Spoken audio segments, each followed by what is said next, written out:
Hello బామ్మ. అమ్మా శ్యామ్, నేనే. చెప్పు బామ్మ. ఫోన్ లోకల్ నెంబర్ నుంచి వచ్చింది.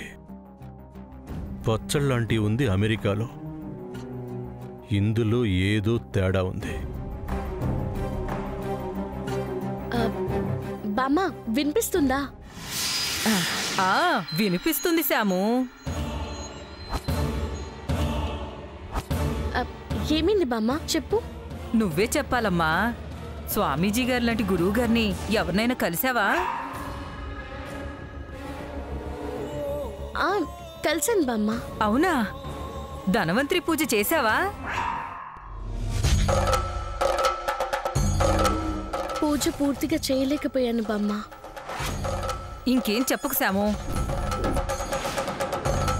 పూజ అయితే మొదలు పెట్టావు కదా, ఆ రిజల్ట్ స్పష్టంగా తెలుస్తుంది.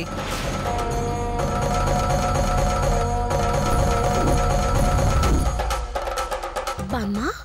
అవును శ్యాము, అమ్మలో కదలికలు మొదలయ్యాయి. అవునా బామ్మ? అవును శ్యాము, చూస్తుంటే నీ పూజ ఫలించినట్టే ఉంది. హ్యాపీ న్యూస్ చెప్పావు బామ్మ. అవును శ్యాము, మాకు కూడా చాలా హ్యాపీగా ఉంది. ఈ హ్యాపీ ఇక నీకు లైఫ్ లాంగ్ ఉంటుందమ్మా. అయితే ఇక ధనవంతరి పూజ అయిపోయినట్టే కదా శ్యాము? లేదు బామ్మ, రోజుకి ఒక్కసారి చేయాలి. అలా 3 రోజులు చేయమన్నారు. ఓ, ఒక్కసారే అయ్యిందా? ఒక్కసారంటే ఇంకేం చెప్పకు శ్యాము. ఒక్కసారికే అమ్మలో కదలికలు మొదలయ్యాయంటే ఆ 2 సార్లు అయిపోతే పూర్తిగా కోలుకుంటుంది, అమ్మ బ్రతుకుతుంది. అమ్మా శ్యాము, ఆ మిగిలిన 2 కూడా ఏదో ఒక పూట వీలు చూసుకుని చేసేయమ్మా. ఎన్ని అవంతరాలు ఎదురైనా, ఎన్ని ఇబ్బందులు వచ్చినా పూజ మాత్రం ఆపుకు తల్లి. ఆపను బామ్మ.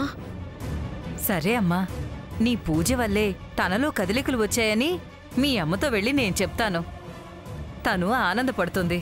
ఉంటాను శ్యాము. సరే బామ్మ.